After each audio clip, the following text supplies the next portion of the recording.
ఏవండి ఆవిడ గారండి వెళ్ళిపోదాం రండి అని చెప్పేసి ఆనందరావు అయితే భాగ్యం చేయి పట్టుకుంటూ ఉంటాడు. అలా బాధపడుతున్న భాగ్యం దగ్గరికి వచ్చి చేయి పట్టుకుని ఎవరికి కనపడకుండా మనం ఇప్పుడే వెళ్ళిపోదాం రండి రండి అని చెప్పేసి భాగ్యం చేయి పట్టుకుని ఆనందరావు లాగబోయేసరికి ఎక్కడికి వెళ్ళిపోయేదండి, ఎక్కడికి వెళ్ళిపోయేది అని చెప్పేసి ఆనందరావు మీదకైతే విరుచుకు పడుతూ ఉంటుంది భాగ్యలక్ష్మి.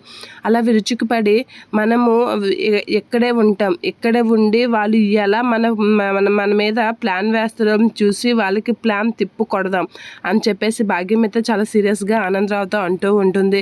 ఎలస ముదిరి పులస అయినట్లుగా వీళ్ళు బాగా ముద్రి నా మీదకి ఇచ్చేస్తారా, నేనేంటనేది రేపు వాళ్ళకి చూపిస్తాను అని అనేసరికి ఇక వల్లి అయితే ఏడుస్తూ ఉంటుంది. ఏడిసి తను ఇదైతే ఏడుస్తూ బాధపడుతూ ఉంటుంది. ఎలా అయినా సరే వాళ్ళు తర్వాత జరగాల్సిన పూజ రేపే పెడతారా, అది నేను ఖచ్చితంగా ఆ పూజలో వాళ్ళని మన బండారం పడడం కాదు, వాళ్ళు గుక్కు ఏడ్చేలా చేస్తాను.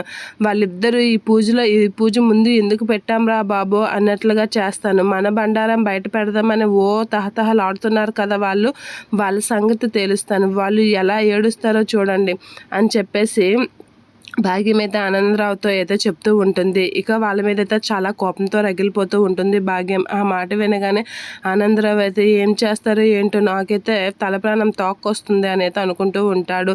ఇక వీళ్ళు నా మీద చాలా ఇచ్చేస్తున్నారు, వాళ్ళ సంగతి నిజంగా తేల్చాలి అని చెప్పేసి అంటూ ఆ పూజలో వాళ్ళు బిక్కున ఏడ్చేలా చేస్తాను చూడండి అని చెప్పేసి అంటూ భాగ్యం అయితే చెప్తూ ఉంటుంది. అలా గజ్జ వణికిపోవాలి వాళ్ళు. నేను ఆడిన మాటలకి, నేను చెప్పిన దానికి ఏది అటు నోటంట మాట రాకుండా నోరు పడిపోవాలి అని చెప్పేసి భాగ్యం అయితే అంటూ ఉంటుంది. ఆ మాట వినగానే నిజమే అమ్మ, వాళ్ళకి అలాంటి బుద్ధే చెప్పాలి అని చెప్పేసి అయితే వల్లి కూడా అనుకుంటూ ఉంటుంది. ఇక భాగ్యం అయితే చాలా కోపంతో రగిలిపోతూ ఉంటుంది. ఎందుకక్క ఎప్పుడో జరగాల్సిన వరలక్ష్మి వ్రతం రేపే జరిగేలా చేసావు అని చెప్పేసి ప్రేమ నర్మదాని అడిగేసరికి అసలు వల్లి యొక్క బంగారం నగల గురించి రేపు తెలుస్తుంది, అలా నగల బండారం రేపు బయటపడుతుంది. నాకెందుకో ఆ నగల విషయంలో కూడా ఏదో తేడా కొడుతుంది, ఆ విషయం కూడా రేపు బయటపడుతుంది, అందుకే రేపే పెట్టాను అని చెప్పేసి నర్మదా ప్రేమతో చెప్తూ ఉంటుంది.